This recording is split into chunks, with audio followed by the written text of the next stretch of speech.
Now we will hear from the Department of Children and Family Services.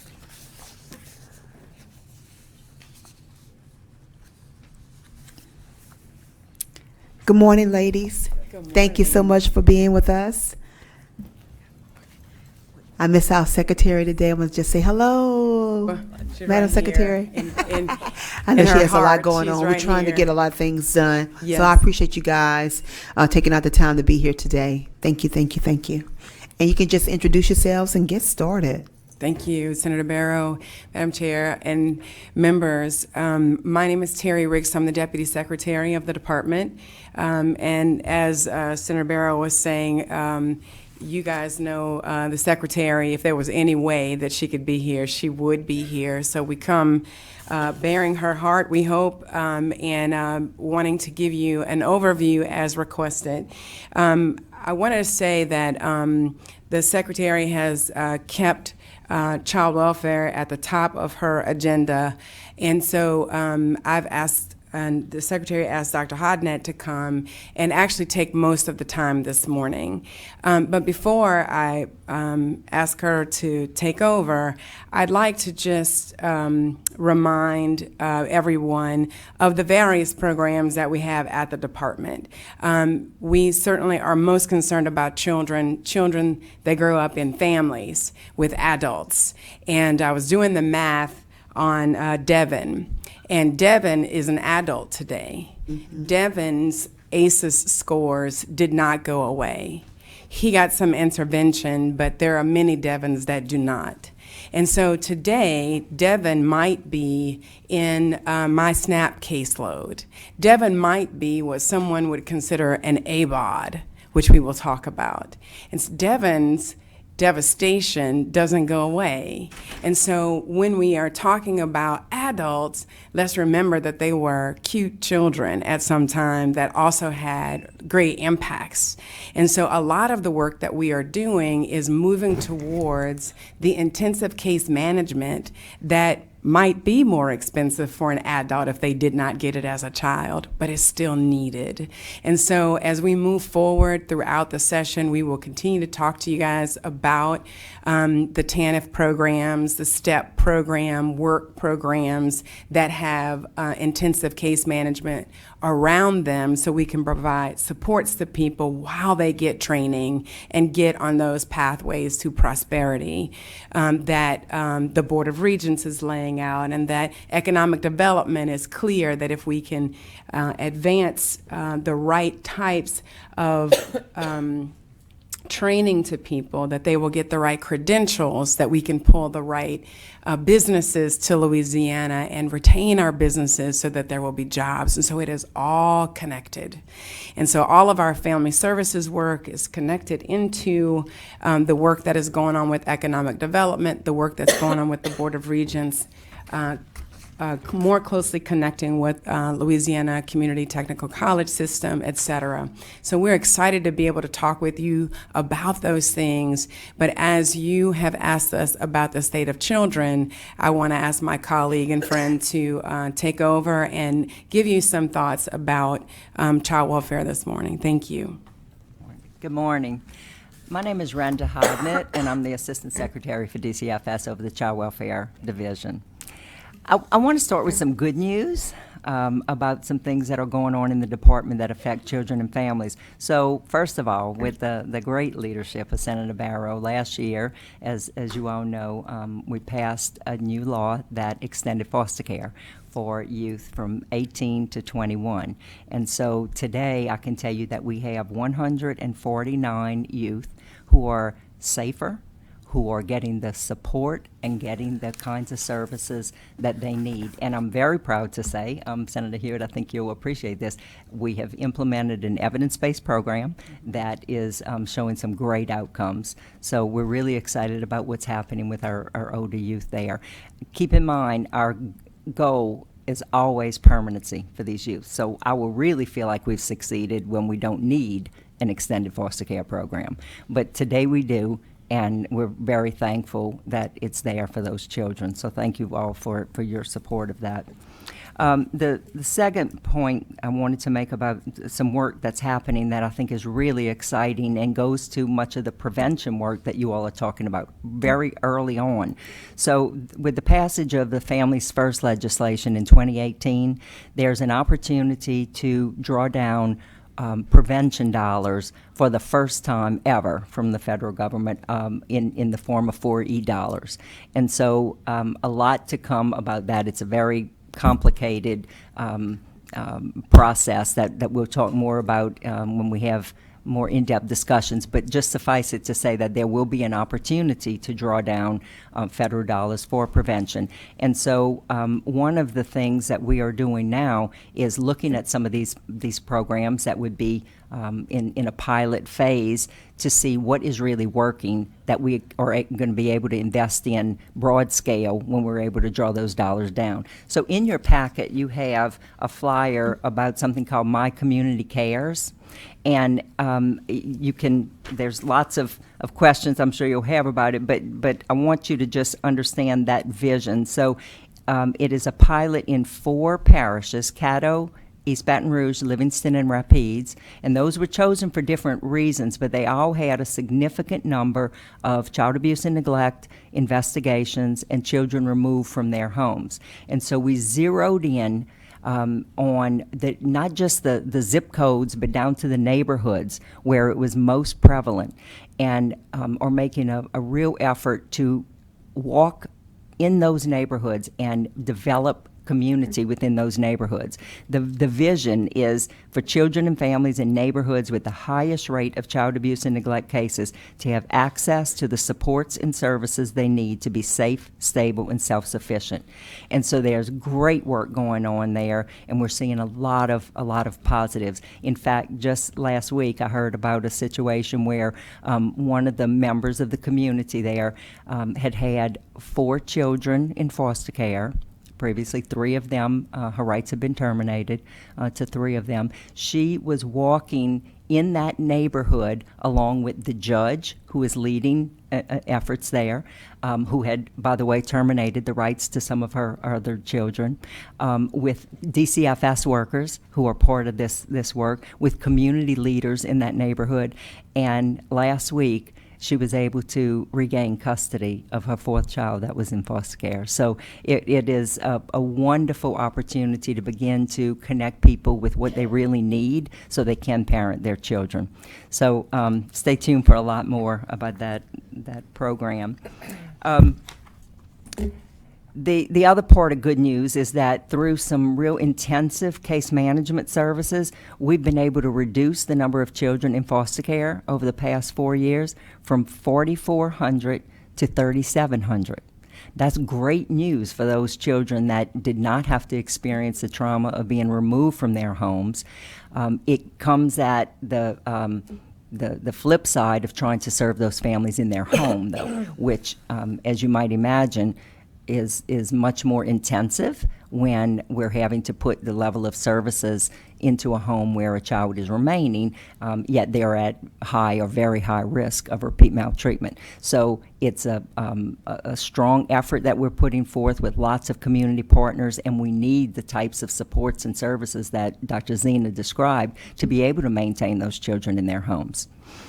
Another part of good news is that in the past 4 years, we've been able to reduce frontline worker turnover from 25% to 16%. It's still not great, but it's a start, and it's helping to stabilize our workforce and the lives of those children like Devin that you saw. That child was in foster care. That is the kind of case that our workers are trying to manage and support. And finally, the last part of good news is that we have been able to begin work on our child welfare information system. You've heard the Secretary testify about the multiple systems that didn't talk to each other and how difficult that made work for everyone. We are finally in the midst of that system development. So those are some of the great things that are happening in our department. But I also have to give you some of the sobering statistics that we're working with. So last year, we received and assessed more than 50,000 reports of child abuse and neglect. That's a 26% increase statewide. In some places, it was much higher. For instance, in New Orleans, the increase was 73%. Last 73%, yes, in New Orleans. Over the past 10 years. So I'm saying over the past 10 years, 73% increase in New Orleans, 26% statewide. But last month alone, we had over 8,000 reports of abuse and neglect to our hotline. Now, it varies, so I don't expect that will be every month. Let's hope not. But it signals a serious concern to all of us. So I wanted to make sure people are aware of that. Last year, 2,000 of those cases that we had were substance-exposed newborn.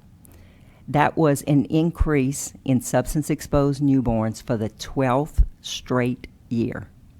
Every year since we've been tracking substance-exposed newborns, it is going up and up and up. And last year was 2,000. On any given day, our child welfare program has oversight in one form or another, whether it's investigations, in-home services, foster care, of over 20,000 children.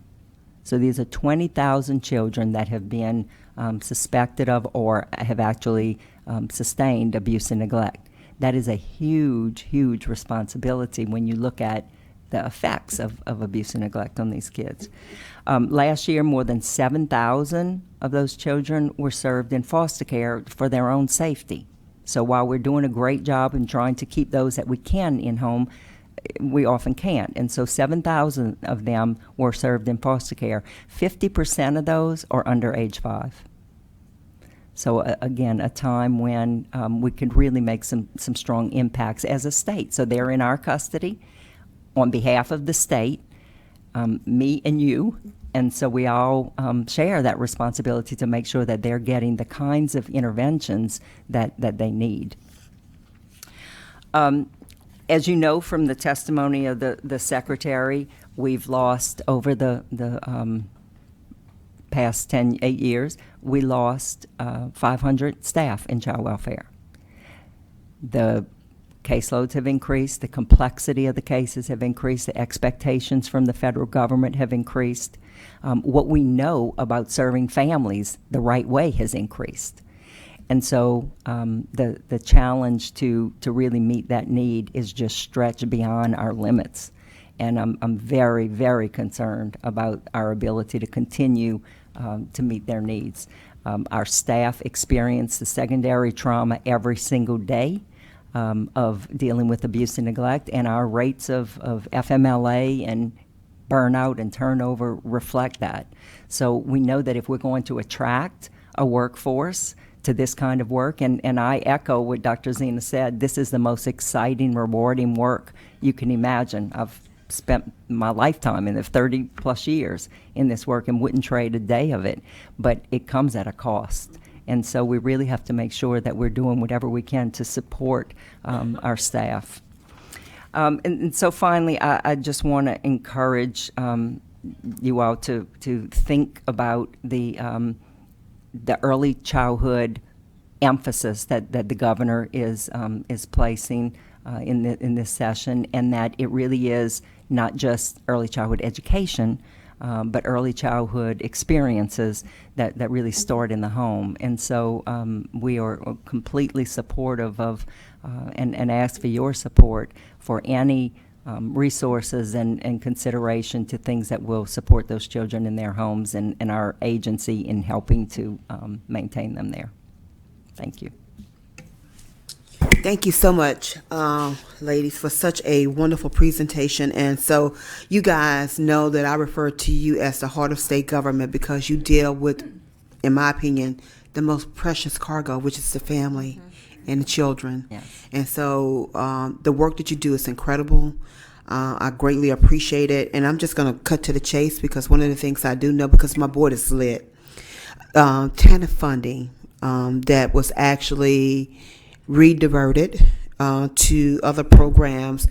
If this money could actually be placed back into the department, how would this help you in terms of being able to address maybe the 5 people that you lost, or what other shortages or issues that you may have? Yes. I'll let our budget expert here, who manages the money, tell you about the TANF. So actually, some of the more TANF dollars at DCFS would allow us to bring back the ECSS program. That was the program that helped Devon, for example. That was actually cut. It was a TANF-funded program, so it was cut during the years, and more agencies are using TANF rather than state general fund dollars. And so in the current budget of the department, child abuse and investigation is actually funded by TANF, where when the secretary and I were here under Governor Blanco, that was funded with state general fund dollars. And we have recently been very encouraged, almost threatened by the federal government that we've got to get back to that state-funded, it shouldn't be federally funded child abuse and investigation. So you'll hear the secretary talking about that. Doing something like that would then allow us to be able to free up those dollars to go into programming like ECSS that help Devon. In addition to that, it would also allow us to have wraparound programs for the Devons that didn't get the treatment that Devon got that need that wraparound service that we're talking about now. So to that end, for example, we are going to start focusing more on the wraparound services that go with those who need to find training and jobs, where there is a lack of childcare, where there is a lack of transportation, where there is housing insecurity, more of those dollars. Because if you would think, if Devon, who's now an adult, would be in a household, right, he probably would need more supports as well to make sure that he can get attached. And so that's where the TANF dollars allow us to meet the need of those who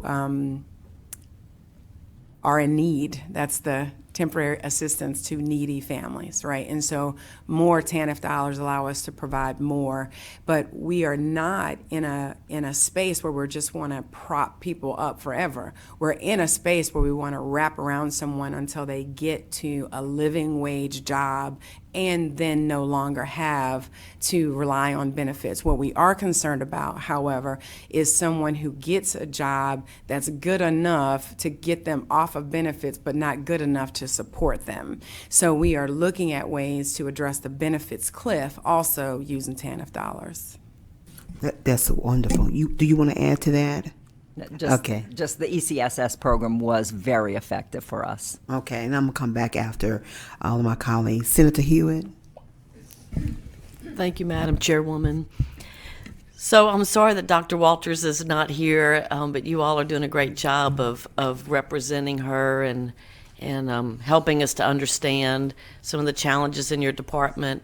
You know, what I have tried to do over the last few years is to try to take those stories and kind of figure out how we can make the numbers work so we can get funding to support the programs that you all see as your biggest priorities and the biggest challenges that you face.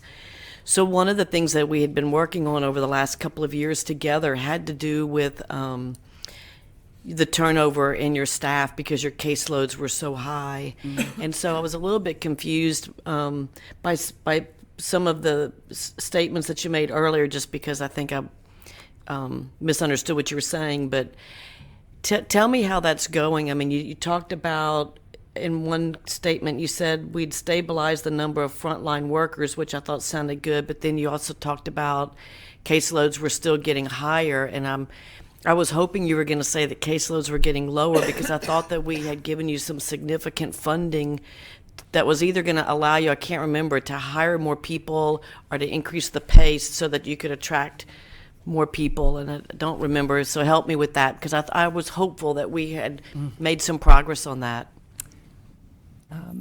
I'm not aware of that, no. So what I would we say, did do... Well, we have had a reduction in turnover, so that is the good news. So I did say that. So we reduced from 25% 4 years ago to 16%.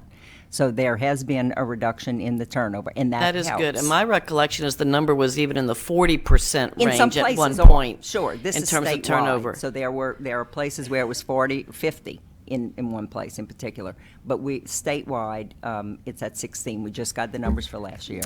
Senator Hewitt, thank you for bringing this up. I'll channel the Secretary at this point, where you all did an enormous job of helping us stave off cuts. Right. When you gave us what feels like that help, it was really about not cutting us more. It did not plus up the department.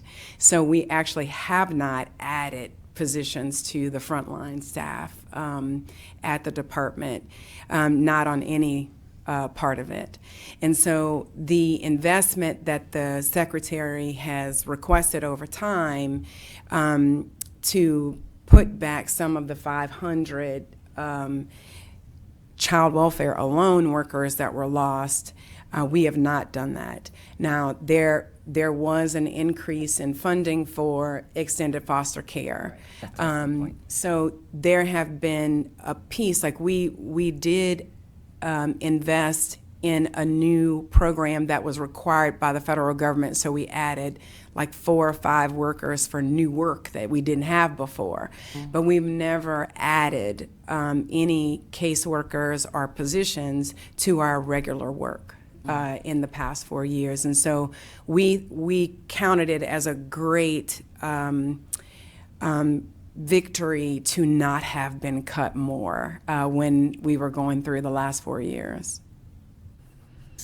Well, you all are living this every day, and I'm, just a part-time legislator, so I apologize if my memory's not quite right. But I definitely remember talking with Dr. Walters and Chip about the caseload was extraordinary. Your workers were burned out, and that was, we believe the biggest contributor. Right. You were violating federal guidelines on case number of cases per worker standards, and I specifically remember us funding that and trying to help address that in some way. I thought over the last 2 years. So it wasn't about cutting; it was adding what I thought were pretty significant dollars at the time when we were still in fiscal sessions and special sessions and trying to get the ship back that we invested in DCFS, to my recollection, more so than any other department in terms of giving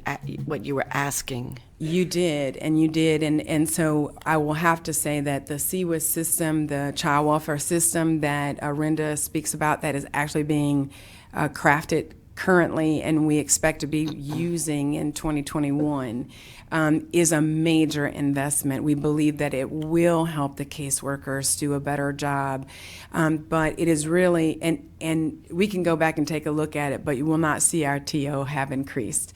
The other thing that has happened, though, is, as Dr. Hodnett said, the number of calls that were taken is increasing. The number of children who are substance exposed is increasing, and so unfortunately, with a stable caseload and with really opening up the ability for the employees to know that we care and to support them and to bring different work in to support them, the cases are getting more complicated and layered across, and so I cannot say you haven't invested. You have, particularly on the other side of the house as well, with the integrated eligibility system, which is being rolled out statewide almost as we speak. So you have made investments. We have not added TO. That's not where the investment has been, but.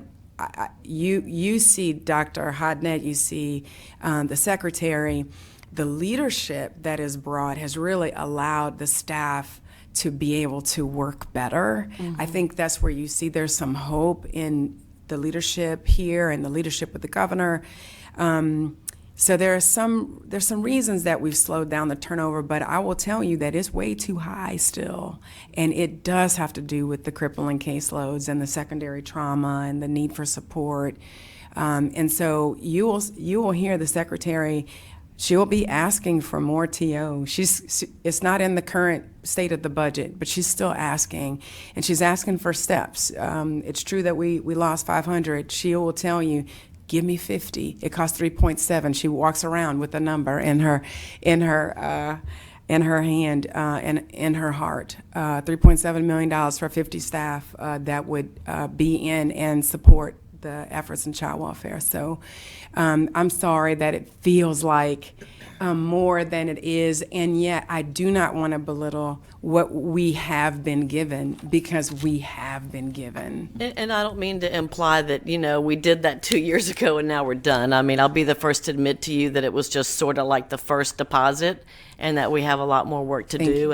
And so I look forward to hearing, what the Secretary's priorities are this year, and see what we can do to help, put us number crunchers sort of to work and trying to help deliver, some of the things that you all need. Thank you, Thank Senator. you. Chip, Thank did you you. want to add anything to that? You were in some of those conversations. I guess I've lost my mind.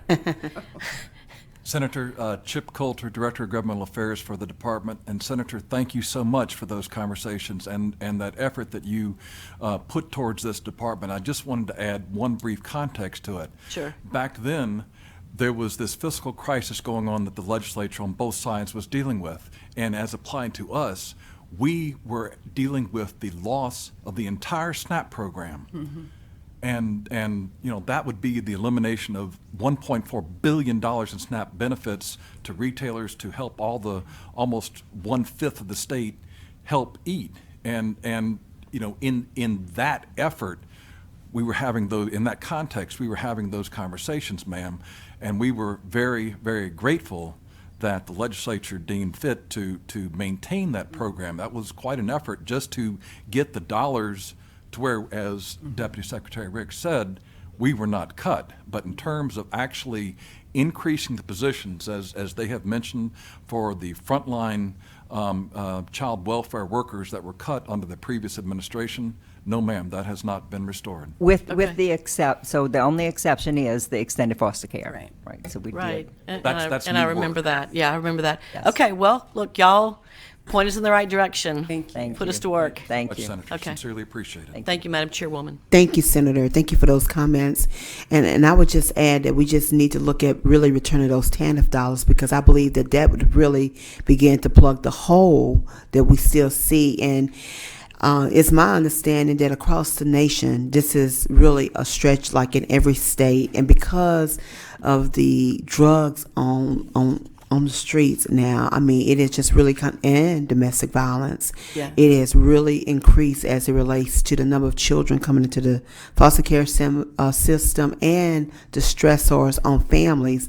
And one of the things that I heard at one of the conferences is the PTSD that workers actually experience. And so again, I want to say thank you to you guys in terms of how you've been able to with just small things that don't cost any money, kind of extend to the staff to let them know that they appreciate it, because we certainly don't pay them enough for the work that they do. But I mean, all of those things are factors. And one of the things that I'm committed to is making sure that we return the TANF dollars back to the department. So I'm going to move to the pro tem. Senator Mizell. Thank you, Madam Chairman. It takes my breath, the numbers of children, because I'm used to seeing these bar graphs and these, I was just talking about the agenda for children. We are 48th and 49th in the country in every bad thing and how we treat our children, every bad thing. And I'm looking at, Dr. Zena just had a list of interventions. Lots of interventions, lots of ways, but the numbers are worse and worse. Whatever we're doing is it's not working, number one. I mean, individually, the ones you're able to work on, I applaud you. I don't know how you do it. I was a CASA 16 years. I saw you doing it. But I want to know, I feel like we're sticking our fingers in the holes and the dam is breaking and there's more water coming. And it's incredibly frustrating to me because, I think of, okay, is it porn on our phones? Over the time I've been a legislator, I've tried to throw everything at any bad effect on a child. And nothing we're doing is stopping this horrific way we treat our children. And I just want you to tell me, I know you've done the neighborhood walk. Please tell me that you saw something that was a factor that we could go into those neighborhoods and allow us to impact. Because if it's concentrated in a neighborhood, there's got to be common factors that we could go in. We're working so hard on early childhood because I believe that's a way to insert yourself into a family that may not have that peer support otherwise. The child's going to have an opportunity never had before. He's going to go to school without the anger that Devin had. And there will be stopgaps all the way. Ideally, he won't be spending money that we'll need on remediation. He won't be a dropout. He won't be in Angola. Right. And that's the front end expenses that we've got to put into it. So that's the way I feel about that. But you tell me, because my district had 7,388 children reported abuse cases. And I hear about one every week. So I'd like to know what we can do on our end. I know you need money. I get that. But what can we do to create an environment that honors the life of a child? It just starts from the beginning, and it takes people. There really is no shortcut to building a secure, trusting relationship, and that's the foundation of everything going forward for children. And so whether you're talking about in the home, whether you're talking about when they're come to our attention with the caseworkers, if Devin has 2 or more caseworkers, the chance of him getting out of foster care in any reasonable amount of time goes almost to nothing. And we know that caseworkers are turning over every day. Relationships, secure, attached relationships are the key to it. They're the key to developing resiliency. And we do have many of those services, but as Dr. Zena testified, they are a bit here, a bit there, which is an improvement because we have many of those services. We're working with LDH and the behavioral units there to develop more of them. They're very focused on evidence-based services, and so those are the things that we are also focused on. The programs that we are intending to implement with Families First or evidence-based, you'll see Healthy Families America on there for home visiting for substance-exposed newborns. That is an evidence-based program, which is one of the ones we want to implement. So it just takes more availability of it. But how this is where I find the frustration, because we're putting money into programs that the people in those neighborhoods you were walking through, unless the court says you've got to go here, they don't know there's a resource there for them. So how do we access make those dots connect? I find that because we are spending money on that. We're spending a great deal of money. Well, and drilling down as we are to where there are concentrations of abuse and neglect is really helping us feel like we can get the biggest bang for our buck there. But it takes a significant amount of time to build trust in those communities, to really get to the root of not just what's the symptom, not just the substance abuse, but what's driving that. In many of those places, they don't have access to transportation to get to the services. They're not locally available. So there are some common things that we're finding and trying to put into place. Our Lady of the Lake has brought their mobile medical bus there to one of the sites.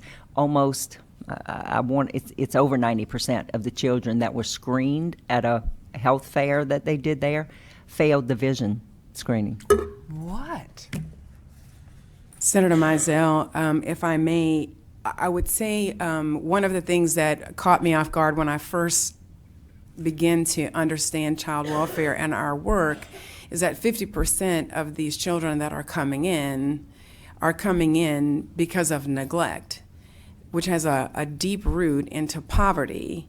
And the reason likely that so many of these kids failed has probably to do with their nutrition, the lack of nutrition.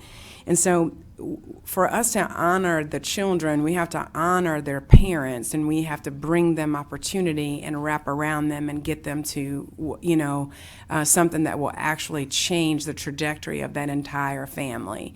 And so we want to continue working with that family, but always looking at multiple generations and communities, and to be master collaborators, because I'd love to lift to your attention some work that you may already know that's happening through the Office of Public Health, where Dr. Bu has, for the past year or so, been working with the St. Landry Office of Public Health with community health workers that has seen tremendous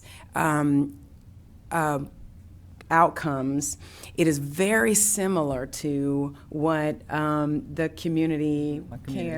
My Community Cares work is, and so we're marrying that work. But for example, every person that walks into the Office of Public Health there in St. Landry gets a community health worker that tries to understand the social determinants that are affecting their health, why they are there. Right, and so they're wrapping around them and helping stabilize their household and their family, and so their health outcomes are better. But they've also, in the meantime, connected 55 people to jobs that didn't have one when they got in there. And so we're taking SNAP employment and training dollars and our mindset and going over there, because that work is going to help Devon's family. Right? And then bring them to a place where the rest of their needs are helped. Because when we looked at Devon's profile and the number of ACEs, how many of them were related to things that are very prevalent in impoverished area? How many times did dad go to jail? How many times, what happened with mom? And then we wrap into that maternal health. Right? And the number of women that are not getting prenatal care, right?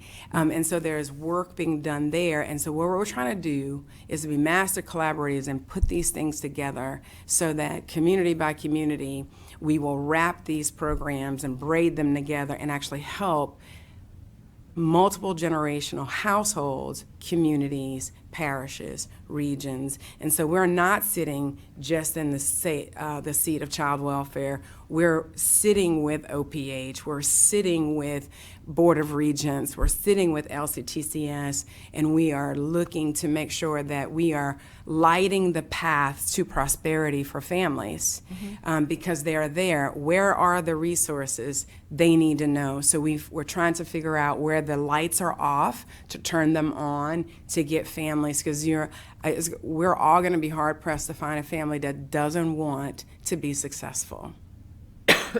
So when you bring that mobile unit into a neighborhood, they come, right? They do. Right. So I think that's key. It's really hard to move them to. Thank y'all. The My Community Cares work is Right. really very exciting, and I think holds great promise. Thank y'all for what you do. Thank you. Thank you, Madam Pro Tem. Senator Cloud. Thank you. I just want to express how praiseworthy the work that you all do is.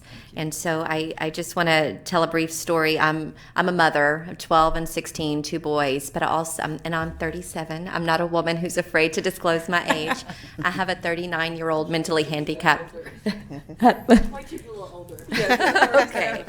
So I ended up sort of adopting a 39-year-old mentally handicapped individual in my community because he was basically starving in the community and didn't have services, and his Social Security disability benefits were being stolen. So the things that you're talking about, he is one of the most vulnerable, right, in my community. I was the mayor of the town, and I watched what was happening, and I became involved. I became a stakeholder in his life.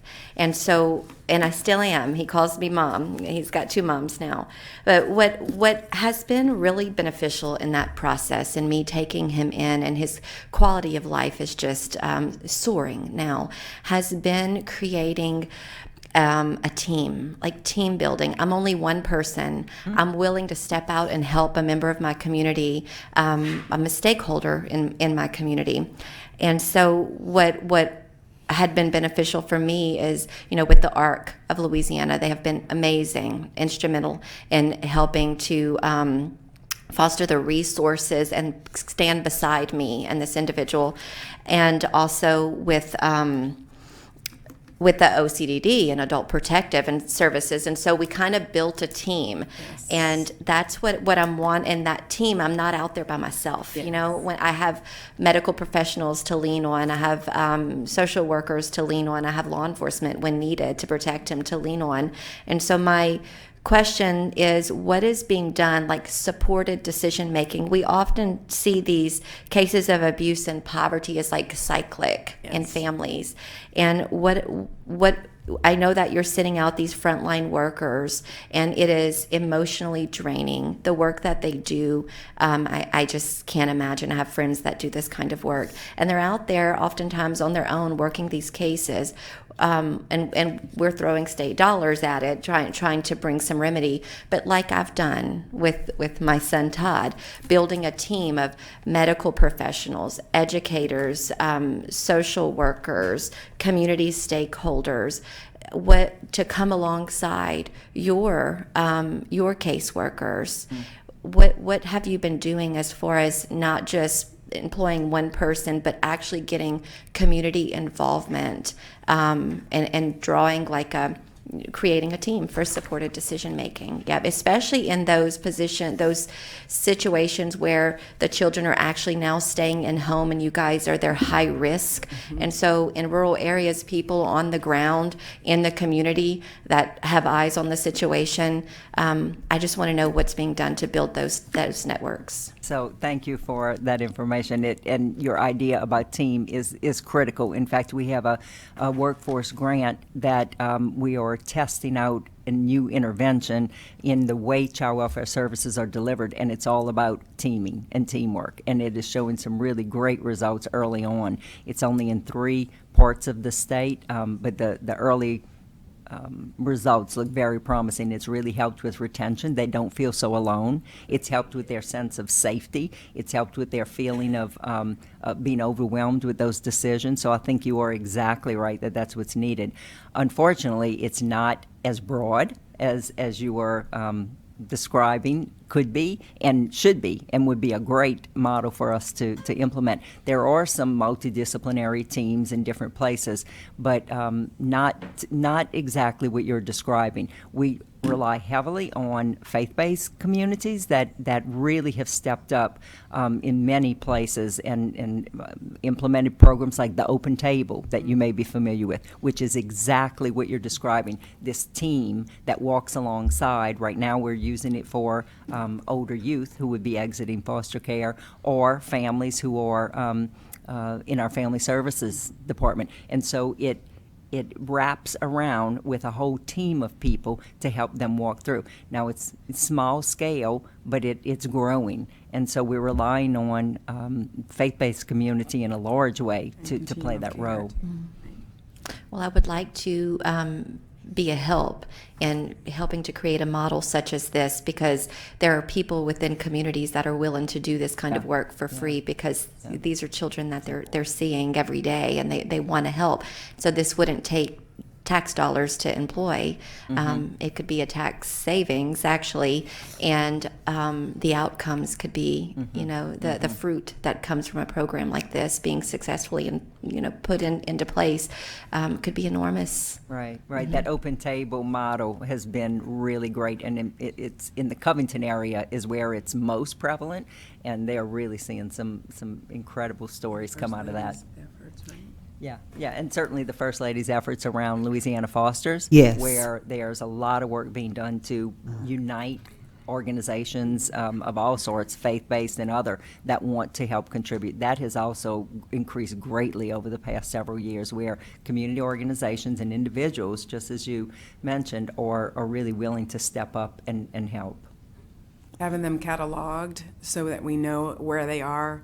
Over the time, what we've found is that we're doing good work, and then we'll trip across somebody who's also doing good work but wasn't on our radar. And so the First Lady's work has been very helpful, instrumental at making sure that we're actually acknowledging and understanding and using those. And so I think that in the packets that you guys have, there are multiple pamphlets about that. But I really appreciate, Senator Cloud, your thoughts, and it is very much in line with where we are going with trying to braid the work OPH is doing, honor the work that My Community Cares is doing, and making sure that they're working together and not separately. So we will be relying on you, ma'am. Thank you. Thank you, Senator Cloud. Before I go to the next person and next question, I would like to recognize Dr. Adrian Wilson with the Governor's Office, his Deputy Chief of Staff of Community Programs. Thank you for being here. Thank you for joining us today. And I'm going to ask you guys, we can try to pick up the pace just a little bit. Representative Dubuisson. We got it now. Thank you. I will try to expedite. But I love to hear about the teamwork. Recently, I was at a presentation about community colleges, and to hear that, when their funds were cut, that's exactly what they had to do, was join forces so that they can make the most of the bang for the buck, if you will. Just to tie this in with I always talk about my favorite topic. My husband is a JAG specialist, which is Jobs for America's Graduates. And so he deals with the students not at the early childhood age, but this is high school students who are homeless and have barriers, and they have to have so many before they can even be in his program. Right. His students have like 3 times what the minimum is for that. But what I love the idea. One of the presentations I was at recently, I can't remember the group, but they talked about exactly the word that you used. Is it Dr. Ricks? Terry Ricks. I'm an attorney. An attorney, okay. Yes. Ms. Hope. And I think that is the key. It prevents them from ending up in jails, like we spoke about. Right. And I think that to walk the neighborhoods, to me, that has made the biggest impact on me today to hear, because it's just like us walking our neighborhoods and campaigning. It's that we are connecting with the community, and we're saying, we care what you think, how you live, and you're being a part of this community. And so that they know, as someone else mentioned, that you're there and accessible is tremendous. So I really hope that you can grow that program for sure. And one quick question, and then I'm done. The percentages that you shared with us, Renda, I tried to find it as you were talking, because I know that was a lot that you gave out. Are those figures all in this paperwork, or no? But I'll be glad to send it to you. Okay, that would be terrific. Representative Dubuisson, is that right? That's great. Close, yeah. Thank Thank me you for Mary. highlighting JAG. That's one of the programs that we fund with TANF, actually. Another one of those wraparound and lead to training and jobs that is top of mind and top of focus, along with, we believe that it is a prevention program. Yep. Those children that are in that program are just a few years away from being heads of households. And if we're able to connect them, I believe that is primary prevention work so that those children's children will not end up in Renda's caseload. Right. Because what they hear through this program is that you can be and do whatever it is you set your mind to, and that there are people that care. Yes. And the emails and letters that, texts that my husband gets after they move on and say, my life was changed because of you and this class, is, It's certainly our honor to bring the respect that we all have for every member, every person that lives in Louisiana, no matter how little, no matter how old, to bring the respect that we all have to those families and individuals to them in our work, and that is our goal. So thank you for hearing from us today. We love being with our friends. So thank you. thank you. Thank you, Representative Dubuisson. Senator Hewitt wants one. Thank you, Madam Chairwoman. I promise it's just one question. We love y'all too, and we really do appreciate everything that you do, and know that you've certainly got a lot of friends here and throughout the legislature. And I agree with the chairwoman that this is our most valuable cargo. Was that was that the quote? I love that. I love that. So I'm going back to the numbers. One question. So I share Senator Mizell's concern or disappointment that we have so many reports of abuse and neglect this past year in Covington. And I believe overall you said the numbers were sort of shockingly statewide increasing, and that's a huge concern. And I know that you all are the right people to figure out, why and what we could do differently.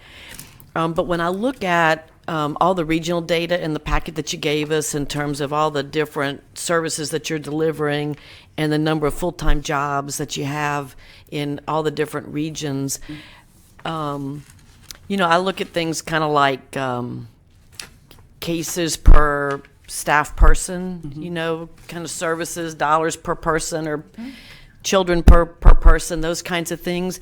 And I don't necessarily see a lot of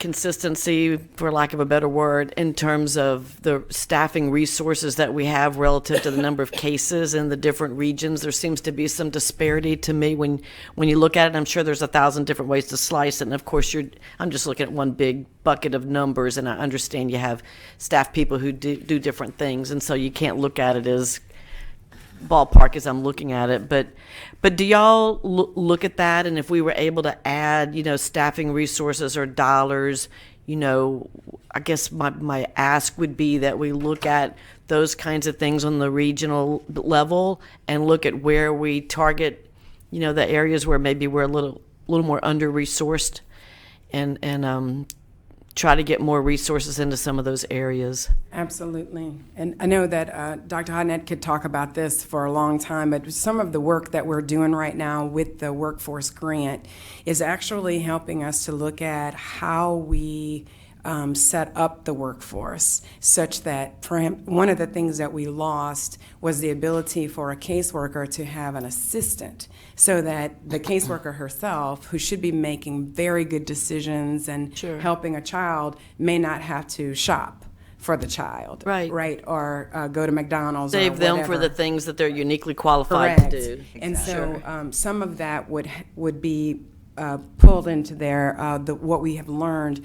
The other thing that I'd like to just throw out there, just for your understanding, is that I think there are 26 parishes that do not have an office. And so you will have, for example, the worker in Baton Rouge is having to cover the New Roads area and, every other little place in between, right? And so when the cuts came, there was also the closure of offices, and so the accessibility. And as you might know, courts don't have court at the same time every day. If I went out and worked a case last night, then I've got to go to court tomorrow. And so some of what doesn't necessarily seem logical has to do with the amount of space as well as population someone has to cover, and where the other office still is. And so we're happy to talk with you about ideas, about how we come up with those things. But we're very, very grateful for this work that we've been doing to inform how we what kind of staff we add where. I really appreciate you bringing that up. I look forward to working with y'all. Thank you. you. Thank you, Madam Chairwoman. Thank you, Senator Hewitt, and you bring up a very good point, and I really can go into a whole lot because I remember when those cuts were made, and I would just like to know in general, because the thought process at the time was that there would be organizations that would be able to step into place that could assist, and that staff can go to where they can fill out paperwork and all that kind of stuff. How is that going? And maybe I don't need to ask that question now, but that's the kind of frustration that I have, because I remember when that happened. I was here when that happened and when that was proposed and when it went into effect. And so now we are kind of seeing some of the outcome of that, and we're reaping, unfortunately, the not good fruit as a result of making those cuts. So again, my commitment is to ensuring that I believe if we can get the TANF dollars back, then that kind of begins to ease a lot of the problems. It doesn't fix everything, but it would begin to help a lot and make that department flow a lot smoother. And so you guys know I'm going to ask you to come back and for us to do a deeper dive, because I would like to know, what would be step one? I think there are multiple steps that we need to take to begin to address the issue. But when I think about the Devons of the world, when I heard the language that he used, someone said that either to him or he heard someone say that. And oftentimes, children are just in such bad situation, and 50% of them are your caseload. That every time I hear those numbers, it just brings tears to my eyes, because children who did not ask to come here should never be expected to be treated that way. And unfortunately, broken parents sometimes raise broken children. So I just want to say thank you for what you do. I'm going to ask you guys to come back again. I greatly appreciate all that you do and what you have done to turn the ship around, because y'all gave some good numbers and some good things in the beginning. Y'all gave us the good, the bad, and the ugly. And so we thank you for everything. Thank you for your support. Thank you, ladies. Now we are here from, I think that deserves a hand of applause. It's a great presentation.